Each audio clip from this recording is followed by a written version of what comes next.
Tend to this now. Over 8,000 senior officials have undergone lifestyle audits with 117 cases referred for internal departmental investigation. 24 of these cases were flagged by the Presidency for suspected undeclared income or hidden assets. Public Service and Administration Minister Inkosi Mzamo Buthelezi joins us for more on that. Minister, good afternoon and thank you very much for your time this afternoon. I'm interested in this category that you call senior officials, 8,982. Who are these? What is that category? What level are they in? Thank you very much, including for the opportunity to account to the citizens of this country.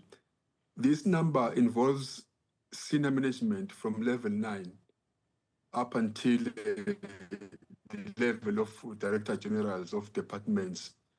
And also it do involve even those that are working in the finance, like in particular in supply chain management, regardless of their positions. These are the individuals that have been subjected to the process, and about 8,992 of them have been actually undergone the process of lifestyle audit. So ultimately, are these people who, for example, in procurement would sign the final approvals, are these people who are really at the helm of decision-making?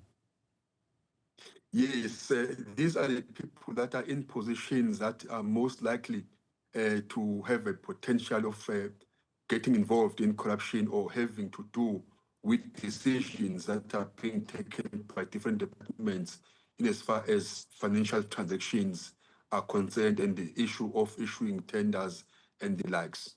Now, in as far as potential people to be corrupt. Yes. Right. In as far as the regulations are concerned and the frameworks that are in place, these are individuals who are not supposed to be doing business with the state at any level. Yes, in fact, everybody who works for the state is not supposed to do business with government. And you must also understand, I think it's very important also to mention that the process of lifestyle audit, its ultimate objective is to have all public servants subjected to the process. But since, therefore, we have just introduced it, we are going to introduce it slowly but surely. At the end of the day, we want to see every public servant being subjected to the lifestyle audit. We are correct to say that we, as government, we've got guidelines and policies in place which suggest that if you are working for the state, you should not be doing business with the state. And we understand that some people can actually have companies and businesses that are doing business with the state while they are not working for the state. So immediately when they join government, therefore they must quit to be actually involved in those businesses so that there is no potential conflict of interest. Let's zero in on the Presidency 24 that have been highlighted. We'll get back to the 117. But in the 24 that are particularly highlighted by the Presidency, they identify what is suspicious or hidden assets and undeclared income. Just put us in the picture what that is about. What did the Presidency see there? Okay. I think before I get to that, it's important to explain the fact that when individuals or public servants are highlighted or flagged to have a potential conflict of interest, that on its own does not amount to say they are guilty as such. That means that when they have actually disclosed whatever assets that they have, so there are some red flags that get highlighted. For example, if you have actually on your e-disclosure form, we have stated that you've got 2 cars.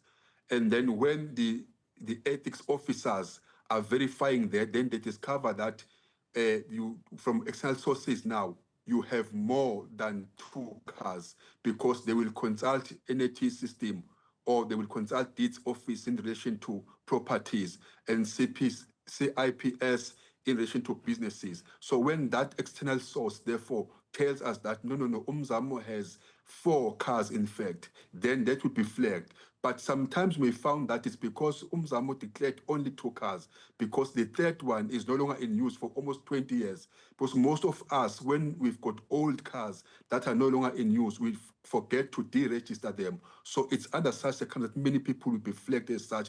But when investigation therefore goes deeper, it will discover that it's not necessarily that you are dishonest or you are actually corrupt, but it's because the information that you provided was lacking. There's something else that they actually get from the external databases in as far as the entities that I have just alluded to. Yeah. I understand So in the presidency, that to explain the undeclared. How does that then explain the suspicious ones? Yes, what I'm saying is the suspicious ones, for example, you may find that there is this category that I've mentioned. And also you may find that when the internal auditors are verifying that information, there is extra information that was never declared. And then the second phase, therefore, will kick in to say what are those assets that were not declared and what were the reasons. So in case there is prima facie evidence to suggest that you have deliberately hidden those assets and you are involved in acts of corruption, then the third phase will kick in now, where the audit itself will go deeper.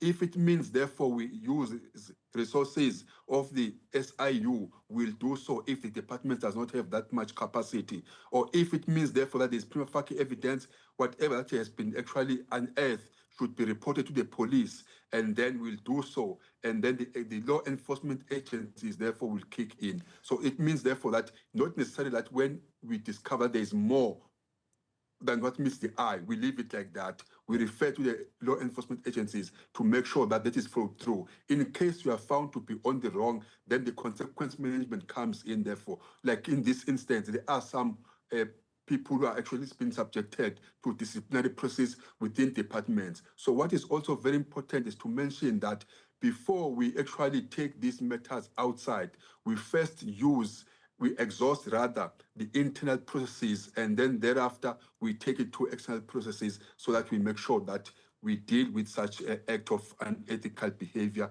and elements of corruption. Do you have capacity, though, one? But two, is that even within Yes. your scope and mandate? I mean, are there no other departments like the department that you mentioned, the SIU, another institution, that should Yes. actually be looking into these matters now once suspicion has been established? Yes, this process is decentralized, meaning each department has its own ethical officers. So as the PSA, we come to support them technically so, and also to make sure that there is compliance as far as the process is concerned. But it is also important to also mention that we do have the issue of capacity when it comes to investigation, because we do not have trained ethical officers that should do the work. Hence, we are in discussion with the SIU, and also as the PSA, we are establishing a pool of investigators that will be trained to assist wherever departments are short in as far as capacity is concerned. That is also one issue, because even when departments refer the matters to SIU, that comes at a cost. For example, to investigate one case may take you up to 4 months, depending on the depth of it, and that can cost you almost 55,000. So that on its own is kind of a challenge that we are trying to deal with. Hence, we want to make sure that there's a pool of investigators trained so that we are able to deal with these matters. We are also working very close with the World Bank and also the Canadian government to see what best practices are out there, so that we can actually try to make use of those expertise that they have in as far as our endeavor to deal with corruption. But the issue of capacity is a concern, but so far we are able to manage with the data that we have, and departments are able to try their best to make sure that people are subjected to such a process, and the PSA in the very near future will have enough pool of investigators specialized to deal with such cases. Yeah. So Minister, let's stay with the 24. Are you saying those with hidden assets, you are satisfied that internally you were able to wrap up those cases and you've cleared them? You're okay with the fact that those assets were acquired legally? I'll tell you why. Because, for example, I've spoken to the NPA, I've spoken to the SIU. When you speak about the state capture cases, there was a cry from them as well to say, look, some of these assets are hidden, for example, in spaces and places where we don't even have investigators who are able to go there. There's particular ways, technically, electronically, technology that you need to use to be able to pick up some of these things. Are you saying people who were intent on hiding particular assets, you were able to root them out? No, I'm not saying that the process is concluded. Not all the cases have been concluded. But what we are satisfied of is the fact that departments on their own have been able to identify such potential risk. And the figures that are out there were actually submitted by department themselves, including those that involve the presidency. So that means our process is effective enough to unearth whatever act of corruption, if that's the case, or any act of unethical behavior. So we are satisfied in terms of that. But as to how much, therefore, we've dealt with those matters, as I said, not all the cases. The one that I know of is only one case that has been concluded, and one particular employee was fired, but the employee also has challenged that. So the rest of the cases are still under investigation. As we are rightly saying that some of these activities are very, very complicated. They need specialized, what we call skills. Hence, we are trying to work with the SIU. So some of them may take even longer to actually conclude. But in terms of the process itself, we are very, very clear to say what is this that we want to achieve. And if you look at the compliance rate, we are sitting at 93%, which shows that even management themselves are willing to subject themselves, but also there shall ever be a room for improvement, because any process, its efficiency is also dependent on those that are operating it. Yeah, indicating a huge reliance on the departmental capacity itself. So let's talk about the 117 of these cases that you have uncovered. I mean, the various departments, are any of them being challenged, particularly by those individuals who were investigated? Yes, only one that was concluded and has been challenged, as I've said, the particular official was dismissed. But there are some which are still in the process, but towards conclusion. Hence, I'm saying, therefore, that sometimes the process may not be as quick as we all would want to, but there is progress in that regard. And some of them, we found that their sanction may not necessarily warrant that we actually fire them. They may be suspended. We may suspend their salaries, and also suspend their salaries for a particular period, depending, therefore, on the veracity of the matter itself. What's your view then on the call that would have been made by the Justice Minister that these lifestyle audits must be broader, I suppose, also in the wake of what's coming out of the Matlanga Commission, even to maybe some who are in the justice system, prosecutors, and so on and so forth? Yes, that is very true. As I said initially, that the ultimate goal is to have every person who works for the state to be subjected to this lifestyle audit. Everyone, meaning from national government to provincial to municipalities, everybody, absolutely everybody. But you will understand also that as this is a new, what we call, approach that we have adopted as government, it's going to mature as we progress, and we are going to increase the scope. But it's very important that we have everybody subjected to this, because the president himself is very serious about this issue, to an extent that even ourselves, as members of the executive, we are subjected to the same process, which therefore tells you that no one is spared from accountability, and no one actually is spared from being audited in as far as whether that person lives according to the means of what the person gets. So at the end of the day, ultimately, we're going to have everybody being lifestyle audited and being subjected to this. And we also appeal that even the public, when sometimes they see that there are public servants whom they know that they are living beyond their means, they must whistleblow and make sure that that is brought to our attention, that even those individuals that are very, very far now from supply chain management and from this top management, who may be used as a conduit for such and what you call wealth, then they must bring it to our attention, that we can even begin a process of looking deeper into those particular individuals. But some are also very, you will understand that criminals rather, sometimes are always ahead. Some may use people that are very, very far from them. Even when you audit the close family, you may not find anything, because they use people who are very, very extreme from themselves. So we also rely on public to help us, because corruption is a cancer that steals from the poor, and that also hinder government's project to provide basic services to all citizens of this country. Now, Minister, I'm sure, but just by watching this channel, maybe any other channel, or even reading any publication, you would know that there is that sentiment outside in the public, the people that voted some of you in government would say, you know, we have not seen anyone in orange overalls. It's good and well that public service and administration say they've got 117 cases internally, depending on their capacity and so on. But we are not seeing anyone in orange overalls. And once again, 117 cases. You say here that none of them have been referred for a criminal prosecution or any such initiative. I mean, people are saying, well, what does it help? No, that does not necessarily mean that those people will not be referred. I think that must be very clear to our people.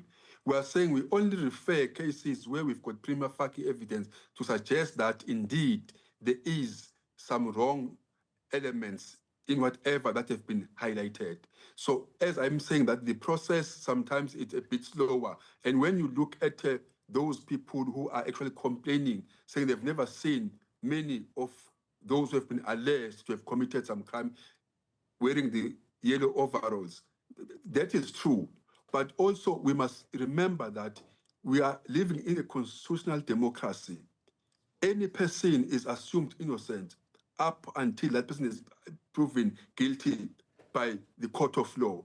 So we always say that the wheels of law are turning so slowly, but eventually we are going to get there. I think also sometimes what is lacking from us as government is to publish the final, what you call, verdict that have been issued in as far as those individuals that are concerned, so that people will know, because sometimes we come to the media and the media actually talk a lot about people when they are, when there is a confiscation of their properties and the likes. But to follow through those cases, I think both as government and also as media, we are lacking. We need to complement each other so that even those cases that get finalized, they are published and the people at large are fully aware of what has happened with Mzamo, who was once alleged to have committed this kind of what you call a crime, so that at least they know what have been the final verdict. As I say, if that person was found guilty, then they know. If that person was never found guilty, then they know, so that there is no speculation, and then they can see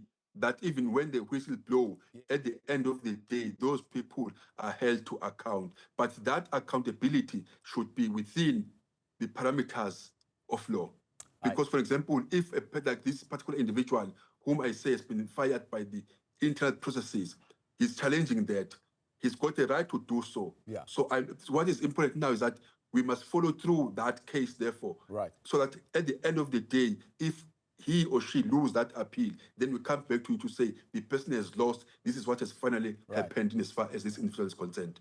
Sheng, I see Bambila. Much appreciated. Thank you very much. Thank you for the opportunity. Minister Inkosi Mzamo Buthelezi, Public Service and Administration Minister there.